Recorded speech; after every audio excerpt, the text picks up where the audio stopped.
are here because the outside world rejects you. I'm the best there is at what I do, but what I do isn't very nice. Come on, let's get nuts. This guy's got the right idea. He wore the brown pants. Cowabunga. Cowabunga! I made a money. Come on, Peter Tingle. Here we go. What's up? What's up? What up? What up, Cameo? What up, Brad? We're the Nerdz II Men. We've been on a little bit of a break. We kind of do that. If you've been watching over the 6 or 7 years, 7 years, right? We're going on 8 years, I think. Yeah. If you've been watching or tuning in around those times, you know, the summertime, we end up kind of going away. We're the opposite of the actual turtles who buried themselves in the winter and come out. We're like turtles who bury ourselves in the summer. They come out when right. It's a little cooler. Yeah, we don't like we're the turtles that don't like heat. Yeah, if there's such a thing. Yeah. I mean, I'm sure the Ninja Turtles are kind of like they're used to a certain AC factor now. You know what I mean? Like you took them out of the sewers. But we are here. True. We are back. And even though it came out a couple of weeks ago at the beginning of August, we're here to talk about Teenage Mutant Ninja Turtles, Mutant Mayhem. Cameo's got the mask. I love it. He also has an action figure behind him and a plush. Oh, nice. You got a few. Did you get those at the theater or? Yeah, I went to go see it at AMC and got these masks. Got a collectible cup. Oops, sweet. Has all the turtles on it. And then it also came with, the little turtle figurine. Oh, that's dope. I like it. But that's not all. It also came with a little tin can. Oh, nice. And you got me one. Is that was what you was about to say? Don't be mad. You didn't give me one. I didn't. I'm sorry. I am mad. I'm sorry. Freaking furious. Oh, and you got it's a popcorn can, and I'm also sorry that I didn't clean it out. But yeah, you get the turtles on the inside. That's awesome. And there's a John Cena action figure in there. Yeah. Did you see it? Yeah, I know. Yeah. So. That's pretty cool. That's pretty another awesome. Another cool thing is it came with a manhole cover.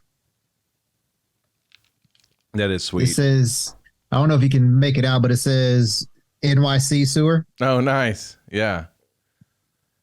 So yeah, man, it's been a good thing for turtle fans out there.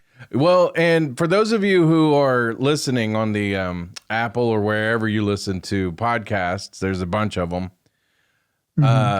You might want to jump over on our YouTube channel so you can see all the stuff Cameo's showing off. But I did notice with this Mutant Mayhem movie, there is like a big product push. Like Walmart brand macaroni is now like got the turtles all over it and like all this different stuff. Pizza. And I think that's cool though, because like I miss that about movies. Like back in the day when Batman came out in the 80s, I had like all the different cups and everything that came along with it.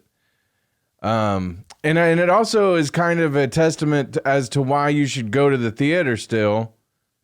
And not wait to watch it at home because you're not going to get all that cool stuff like the popcorn bucket and all that sitting at home, Yeah, I mean, and that's probably why movies are doing these things now because, I mean, as you can see, I have a Black Panther 2 popcorn bucket. I have you can't see it now, but if you see like our other when we did Ant-Man and the Wasp Quantumania, they have a Ant-Man head popcorn. It's pretty cool. We'll talk about it probably next show, but Blue Beetle, they have at least at AMC Quell Springs, they have a backpack that you can fill up with popcorn. Right. So, I think that movies are trying, or movie theaters are trying to get people back into the theaters and not wait at home, because you'll end up missing out on some of these cool products that, you know, that they're doing. I know each movie theater has their own little deal. I think it's Cinemark, at least for the Blue Beetle. They didn't have the backpack, but they had like cups and plushes and all that cool stuff. So yeah, get out to the movies and see these, you know, pop culture movies. Well, and if you know, there are some people who are probably like, I can't get out to the movies. That sucks. And I understand that too, because I haven't been to see Blue Beetle. I haven't been to see Oppenheimer yet. Barbie. I want to see all those. Mm-hmm. But you know, time and not feeling good sometimes. Yeah. I feel like, and it probably has something to do with the heat and not drinking enough water, but I feel like my kidney issues always kick up worse in the summer. And so I'm just I mean, you just get dehydrated too quickly. Yeah, probably so. I've been drinking tons of water. Mm-hmm. Remember how I always had a Diet Dew over here? I maybe had like 2 Diet Dews in the last month. Like 2 total. Wow. Because like one day I was like going to class and I was like, oh, you know what? I need a little caffeine pick me up. I think I need a little, like what you said, to pick me up. Yeah. I need it. Yeah. I need it, Joe Rogan. I do. I am like, I'm on like a low sodium, like low sugar. I've been eating a lot of like just regular fruits and vegetables. If I like want sugar, I'll just eat regular fruits because it processes different for diabetes. But so that's where we've been. That's what we've been doing. But we also want to talk about this movie, Teenage Mutant Ninja Turtles, Mutant Mayhem. We're the Nerdz II Men on films. So that means we hated it. Oh. Seth Rogen, he produced this one with his guys, and he was in it. And we kind of made jokes going into it about like, is it because the Ninja Turtles are actually teenagers, the actors. Right. So I thought that was refreshing for once to actually have Teenage Mutant Ninja Turtles. Yeah, because we've never had that. Not in any iteration of cartoons or movies. No. And so I thought that was cool. But we were kind of like, because like right before we did the show, I watched one of Seth Rogen's previous animated movies. Can you guess which one that was? I don't even want to talk about it. That movie was crazy. Did you watch all of it? Yes. Okay, I because we've talked about Sausage Party before. When when I first watched it, I think it was like on some streaming site, and I was just like 5-10 minutes into it. I was like, no, I don't really want to watch this. And then I've heard like different people say, you know, it really is good. You should watch it. And so I watched it, and I enjoyed it this time around. I think you have to be in a certain mood. You know what I mean? Yeah. A certain state of mind that Seth Rogen likes to stay in. You know what I'm saying? You got to be smoking that weed. Yeah. No, so that's probably why you didn't enjoy it, Cameo, because you don't imbibe in those such a things. But you don't have to be a fan of Sausage Party at all to like the Mutant Mayhem movie. In fact, I kind of liken it more to the recent Across the Spider-Verse movies, as far as like kind of the tone and the story, the animation, even though that this one's, you know, more of like a 3D kind of animation. Yeah, I will say it did kind of resemble the Spider-Verse movies. And it was a different feel. It wasn't as vibrant as the Spider-Verse movies. And Nor should it be. You know, the reason... I said, and it shouldn't be. Right. Just because, you know, they're ninjas, you know, ninjas are supposed to operate in the nighttime. So, you know, everything is basically taken, you know, in evening, as you could say. And then, you know, spoilers, So if you haven't seen it, shame on you. Your turtle card should be revoked if you have not seen this movie. It took me a week or two before I actually got to go see it. That's why we're late on doing this. Well, and that's fine. But yeah, man, it's actually we'll talk about the movie and then I'll get into spoilers. But towards the end, you see a little bit of a daytime feel because of what happens, and we'll get into that later. Right. But yeah, man, I really liked it. I liked the tone. I will say it should have been a shade bit brighter because there were some, even in the theater, it was still kind of too dark for me. That was one of my gripes with it. Maybe my eyes are just getting worse as I get older. I don't know. You need to get glasses like mine. And then you would have saw that movie, like you'd have been like, no, but I thought the darkness of the tone of it like fit, because like you said, they're creatures that live in the sewers. Yeah, they, like what I think would be cool is if somebody made like a Toxic Avenger version of the Ninja Turtles where they're kind of scary. Yeah. Did you hear that you just, not to go off topic, but they're making a Toxic Avenger show? Yeah. It's coming out like really soon. Peter Dinklage is the Toxic Avenger. Yeah. That's crazy. Yeah. But I like it. It's going to debut at some horror con coming up. And then I don't know where it's going to be out, but I want to watch it. Yeah. Yeah. Me too. Right. So just some little background real quick for this movie, or a little, fill-in information. It did come out earlier in August. It had a $70 million budget. It came in around 90-something million in the United States and 135 million worldwide. So one thing I kind of want to point out right off the bat, Cameo, that struck me about this movie and some other movies that have been out recently. We mentioned all the merchandise associated with the Teenage Mutant Ninja Turtles this time, but we didn't have anybody out promoting the movie because there's no talk shows and, there's a strike going on. Do you think that strike has hurt some of the box office of this movie, just along with the idea that, we still don't have people going out to the theaters as much as we used to? Oh, most definitely. I will say, though, they were hitting it pretty heavily before summertime and before the strikes. I just think that, a lot of people are upset with theaters for whatever reason. Maybe because they're not putting out, quality stuff like they used to. Or I would say quality, because we're not getting a whole bunch of movies either. So it seems anyways to me. Right. And I just think that I'm not really sure, but I will say I do think, part of the issue with it not doing as well as Spider-Man Into the Spider-Verse and Across the Spider-Verse is that, one, I would say there are more Spider-Man fans than there are Ninja Turtle fans. And I can tell you, every single Turtle fan, if finances are correct,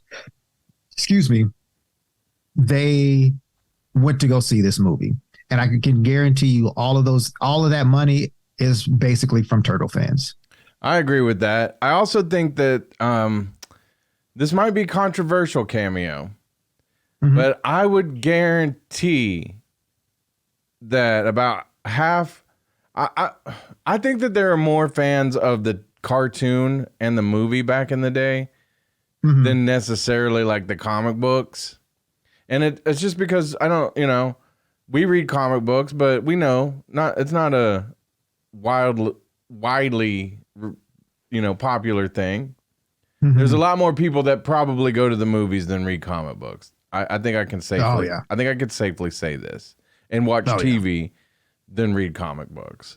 And so I feel like a lot of people, we've got a lot of Ninja Turtle cartoons and animated. I think they want another live action movie. And I think they want it to be like more like the practical effect and not the digitized one we got in the recent years. That's what I really think. No, I totally agree, because I was upset that we were getting another animated turtle movie. But it also didn't ruin it for me either. No, it didn't. And I think maybe a lot of people that didn't go see it, like I said, weren't the turtle fans. I would say it would be people that, like, I mean, a cartoon, I don't want to see this. Right. So, you know, it sucks in that aspect. I'm shoot, there might even been people that probably like, oh, Seth Rogen's done it. I don't like Seth Rogen. Right. So, you know, they might have thought like, oh, this might have been like, you know, like Sausage Party. Exactly. Like, I'm not going to take my kid to go see this. Yeah. Like, no. Yeah. And they were probably, you know, kind of afraid. Of course, they weren't going to do anything super crazy because that's not the Ninja Turtle, you know, comic. That's not the lore or anything like that. And I'm saying not anything like Sausage Party. Yeah. Because, you know, they do get pretty graphic in, you know, in the gory sense, but not, you know, the nasty kind of stuff. So anyway, yeah, I feel like, you know, that might have been a turnoff for some, because I know a lot of people don't really care for Seth Rogen, and which is kind of crazy because he puts out funny things aside from Sausage Party. Yeah, I think overall I like a lot of what Seth Rogen does. He's not 100%, but that's okay. A lot of people aren't. We're not. I'm not. Right. Quentin Tarantino is. But yeah. No. I'm trying to think of like somebody though that I've never like been like, oh, you know, I didn't like that movie. Because Tarantino is one of those people, but there's others. Yeah. There's others. But yeah, mostly I like Seth Rogen, everything he does. Mostly. Yeah, for the majority of it, yeah. I will say, you know, Superbad is probably one of his best movies. Great movie. Sausage Party just came out in 2016 too, and like there's a lot of stuff in that movie that I don't think would work today. I know that's a cliche thing to say nowadays, but it's true. I don't think it would. Bill Hader playing the Native American Firewater. Yes. Yeah. Like I don't think. Yeah. And I love Bill Hader. I thought it was funny, to be honest. And you know, I did too. Cato. I didn't think it was offensive, but I mean, I could see how people would think it was offensive. Right. You know, because there was a lot of subtext in Sausage Party, like you know, about religion and social relationships and stuff. So, which you know is funny because it's a stupid movie about food products that do it, that get it on. So none of that in Ninja Turtles though. That's the thing is, yeah, Seth Rogen did it, but I think Seth Rogen kept in mind, and especially with, you know, that there would be a lot of kids buying this stuff. There'd be a lot of adults wearing masks during their podcast, you know. But I like that he kept it so that like I could take my nephews to see this and like have no worries about what they might see or hear. Right. Not that they care. They're way more advanced than anybody was at their age before, you know. Yeah, again, I'll just reiterate that, you know, having teen voices for the Turtles, you know, that was supreme. That was a supreme move. I liked it. It's, you know, and I can't remember what all was said in his interview before the strikes. He was saying, you know, these are teenage turtles, so they need to be teenage voices because, you know, you can't get I guess you could get like a 21-year-old because they weren't too far off from being a teenager, but why would you want a 40-plus-year-old dude voicing a turtle that's supposed to be a teenager? Right. Like, that's just, And here's the other thing. Like I like the animation of the movie. I really loved the design of the turtles. I didn't go get the action figures because they weren't my favorite. Like I like them, but I don't think that they are as classic as I like. But I thought that the kids looked more like kids, like even their bodies. Because like, you know, look at this dude. This dude is jacked. Right. You know? Right. So, I mean, that doesn't look like a teenager, or else I'd be a lot more scared of teenagers. Well, I will say there are some teenagers that be looking like that though. Well, that's for sure. That's for sure. But especially on the football teams. I'm like, dang. Yeah. We didn't look like that.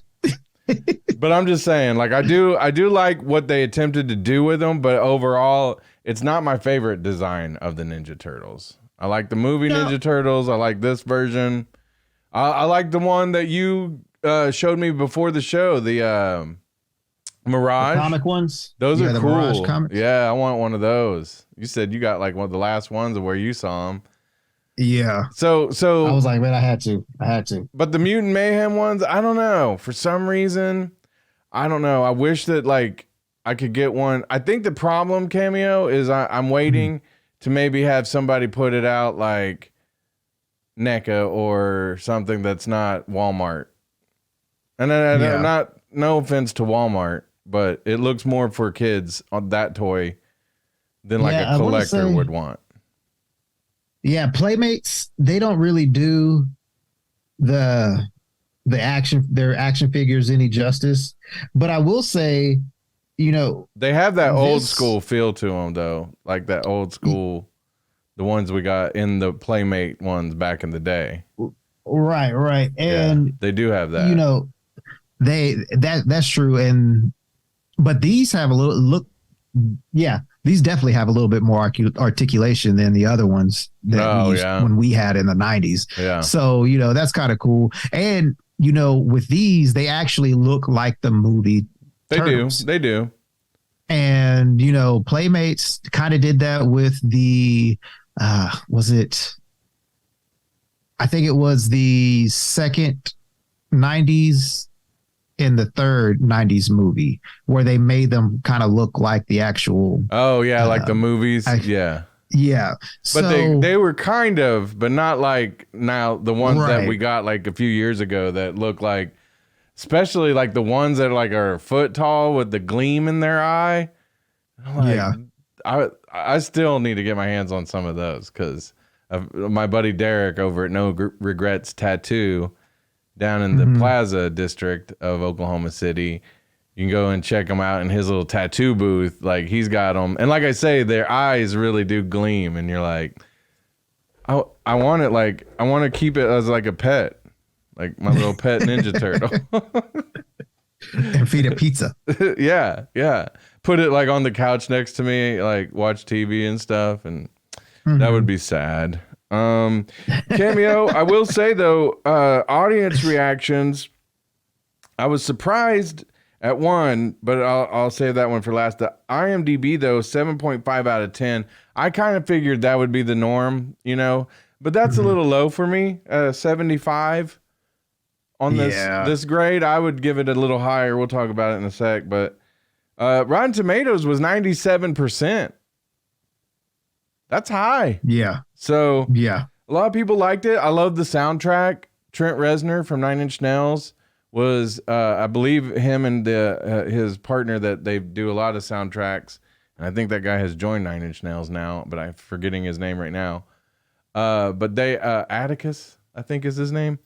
They did the soundtrack, and they incorporated like cool hip hop songs, like classic hip hop songs that I liked. And then they also, I heard the Trent Reznor influence on some of like just the original stuff that he wrote that was in the movie too, and I dug that too because it gave it a different tone, like a kind of a more urgent tone.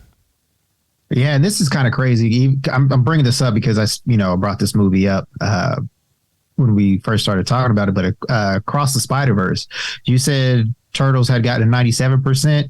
Well, Rotten Tomatoes gave Across the Spider-Verse 95%.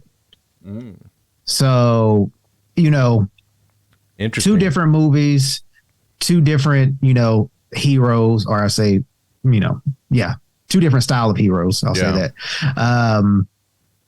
And, still, it didn't do too well in the box office, like, the Spider-Man Across the Spider-Verse. But I will say, though, that I want to say it was a week and a half, 2 weeks ago, that the merch for Mutant Mayhem is like way over $1 billion now. So wow. I guess what they didn't make for the movie, they made off of toys, macaroni, the pizza, this stuff right here.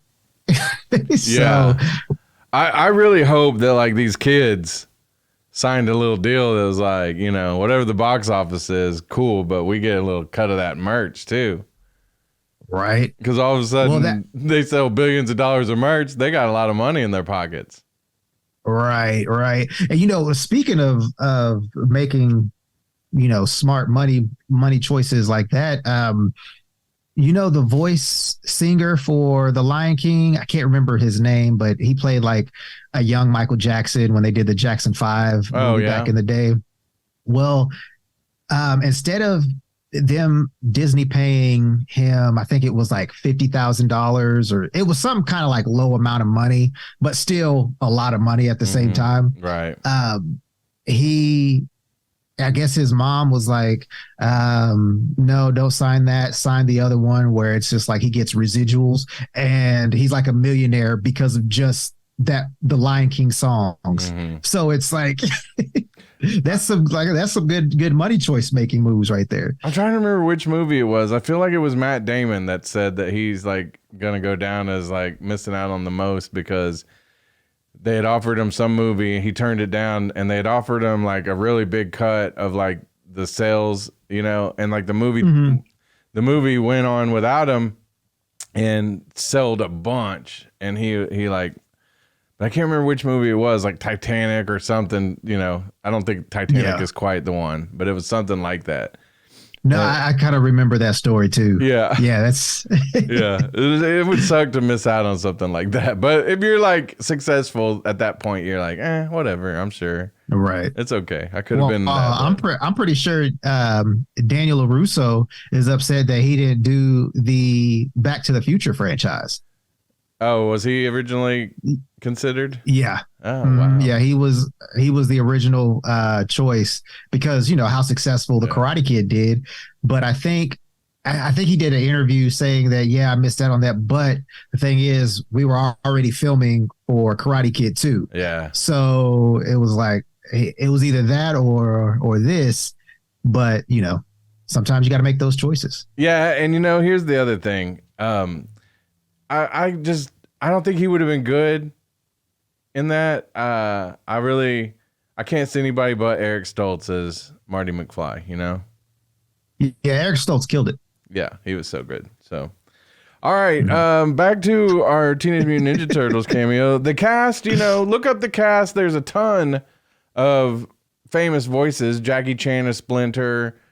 We mentioned John Cena, Seth Rogen, the teenage guys. I will mention them real quick because they are the stars. Nicholas Cantu as Leonardo, Micah Abbey as Donatello, Brady Noon as Raphael, and Ao Edebiri. I'm not sure. Edebiri, yeah. Oh, I'm sorry. That was April O'Neil. My bad. So I didn't. There's one more turtle left. Shimon Brown Jr. Oh, okay. He was Michelangelo. There it is. I loved it. I loved the whole cast. I loved Ice Cube as Superfly. I thought it was cool. But now let's get into some spoilers real quick. So really the story is a story about these teenagers, and it's a classic kind of like thing that they've visited in other stories before, where they're wanting to come out of the sewers. They're wanting to interact with people their own age, cruise for chicks, that kind of thing. And I believe that there was already, because I think they had like a scene where they had gone up above and everybody freaked out, and like they had to go, Splinter had taken them to like a carnival or something. and was like, you know, like, okay, these are just my kids. And then everybody's like, oh no, what is that? That's mutants, you know? Which is why I think that would still, like, if you made a live action where he did that, like a Toxic Avenger type movie, that'd be great. Where kids are like running and scared.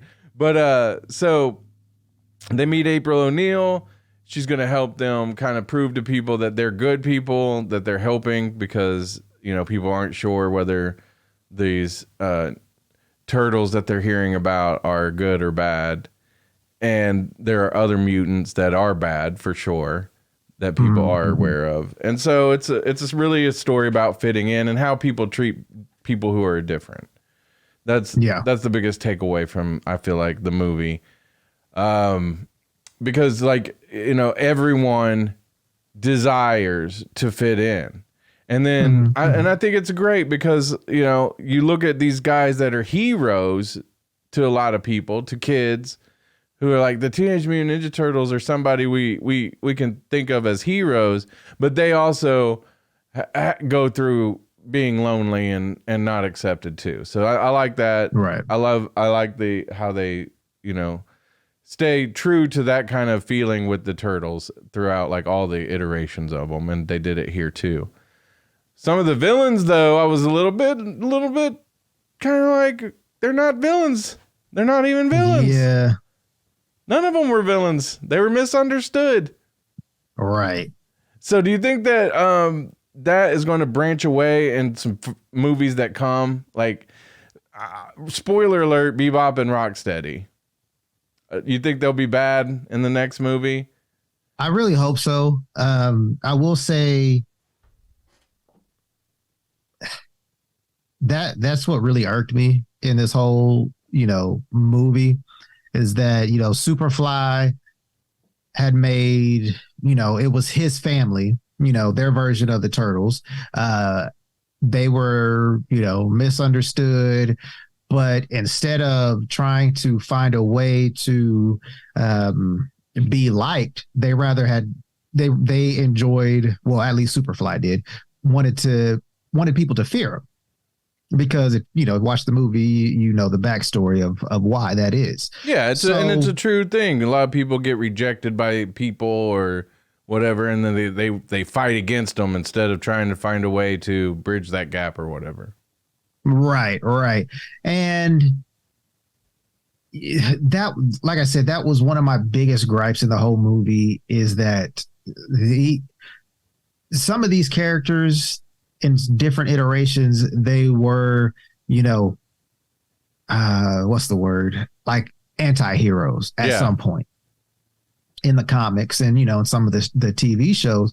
But, you know, Bebop and Rocksteady have always been the muscle for Shredder. And maybe, you know, if we get a second movie, we get a TV show, which I hear that they're talking about. I don't know if it's going to be based on the movie or, you know, its own little thing, but I just hope that they stay true to, you know, what we grew, at least. And I hate saying it because like, oh, you're a 40-year-old dude watching a cartoon or reading comic books still. And it's just like, look, you're right. But again, there ain't nothing wrong with it though. Right, exactly. There's nothing wrong. You know, I like what I like. You like what you like. You know, I'm not bashing the movie or anything. I just wish that it would have stayed true to, you know, what we've seen in every video game, every comic book, every TV show. Rocksteady. That is right. Bebop and Rocksteady were, you know, were always the villains. Right. Do you think that this has anything to do with Seth Rogen's ego? Like, he wants to play, which one was he, Bebop or Rocksteady?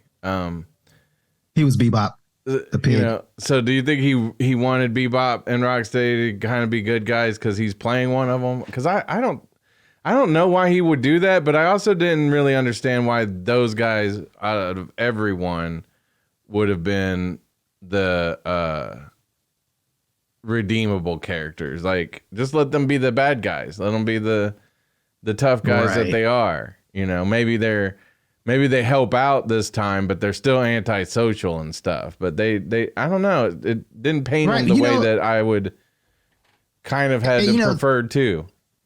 Well, like I said, if there is a sequel to this movie, they might be like, we've tried everything that you did, Turtles. We're still not getting it. We're gonna go away. They meet up with Shredder. Shredder promises them like riches and fame, whatever. I don't know what he's gonna promise them, but I feel like that might be the thing. Like, well, we tried it your way. Mm-hmm. We're gonna do it our way now. Let's see. We didn't get to see Krang in this movie, right? Technically, no. But there might be allusions to that later. We didn't get to see Shredder really, but until the very end, right? So it was all right, but I thought it was really good for the first movie, but I really want another one now that's, I don't know, a little more, like even more into like what you would want from a turtle movie, I think. But that's hard to explain because everybody's going to have a little different version of what they would want. But like we said, let's go ahead and get now like the Turtles versus Shredder, which is fine that they didn't do it. It's like the Joker and Batman, I guess. But it feels like the Turtles without Shredder it's just not right to me. Right. It's like Obi-Wan without Darth Vader. That's how it is to me. Like, it's not like they had a big rogue of villains like Batman does with the Penguin, the Riddler, and all these different people who are fleshed out and have their own characters. So that's the only thing. I get why they didn't, but I really do want to see the second movie where, okay, now we're hitting the ground running. Although, another spoiler alert for the ending of the movie. It does have a similar ending to the way that the live action one ended the last time, where the turtles are celebrated and allowed in public now, which I did not like the last time, and I don't like it now because they're not ninjas. They're just turtles walking around amongst everyone. Right. And another thing too, it's like where they got what they wanted, which was acceptance. What are we going to get in the next movies to come? People are going to have to turn on them, I feel like. Right. And maybe, that's how Shredder's going to turn it. They're going to be like, mutants still are horrible, or they're going to, like they did in the cartoons where they had like fake ninjas, even though they were like, they had like a plastic bag over their head or something like that. And they were, the evil turtles. Maybe they might do something like that. But like if this was going to be like bring more movies in the future, that should have been like like if they were doing like a trilogy, that should have been like the third movie. Like they finally get their acceptance. They go back into hiding after the first one. Yeah. Even though they did save, New York. That time, they were still, outcasts, scary mutants, and then, them with April, like, April's still trying to tell these people that, all mutants aren't bad and yada, yada, yada. But that was another gripe of mine as well. I was talking to one of our fans of the show, Victor. I told him that I was like, that's something that should have been later on in the movie, right? Or later on in the series, not just that movie. But yeah, it's like, come on, y'all. I don't know what Seth Rogen was trying to do. Maybe he was like, this might be my one and only shot. Right.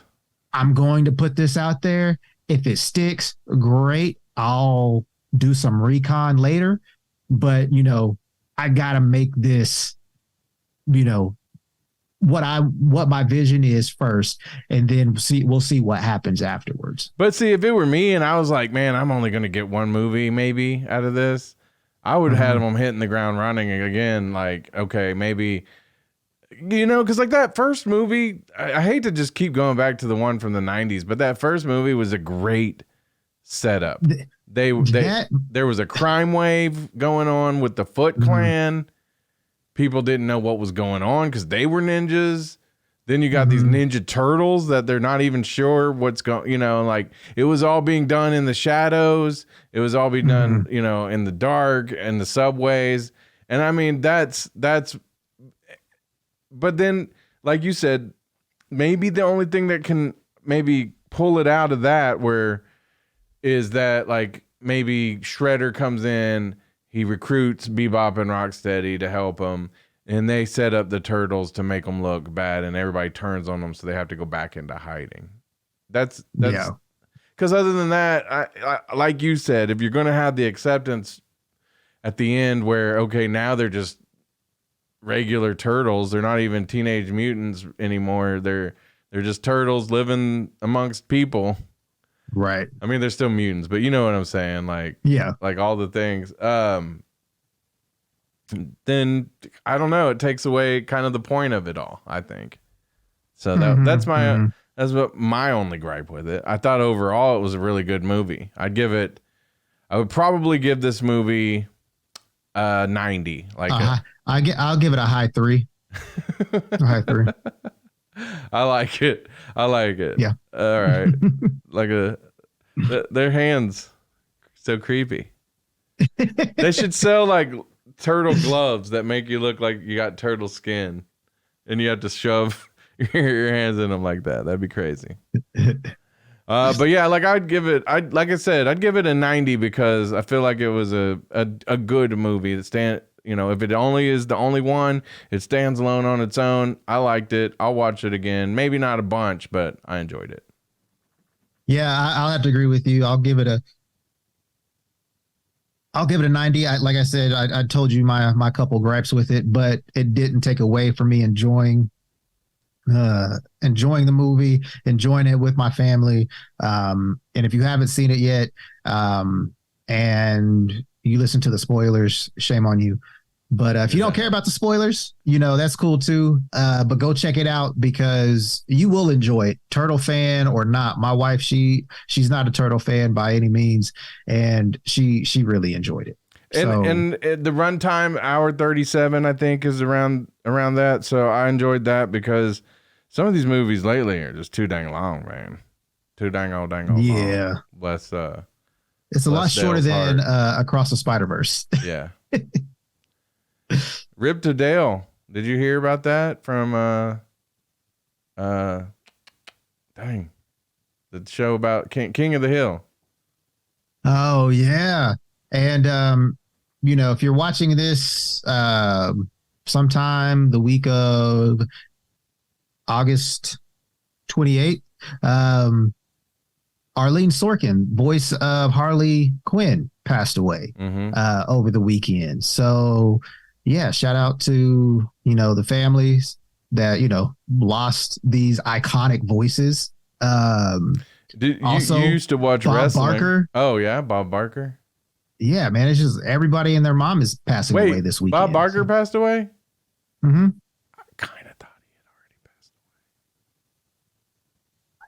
I kind of thought he had already passed away.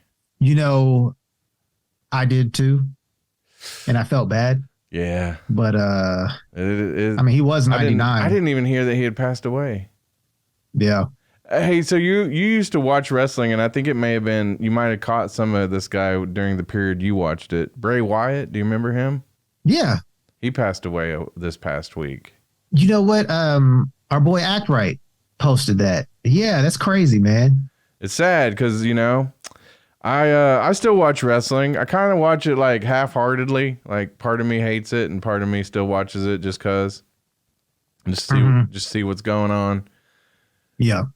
But like Bray Wyatt, he's kind of been like, they had let him go like a couple years ago too, like during the pandemic, and they were making lots of cuts, and then they brought him back, and then his thing kind of didn't go. I don't think it didn't really pan out the way they wanted, and then he was gone for a while. Turns out he had COVID again.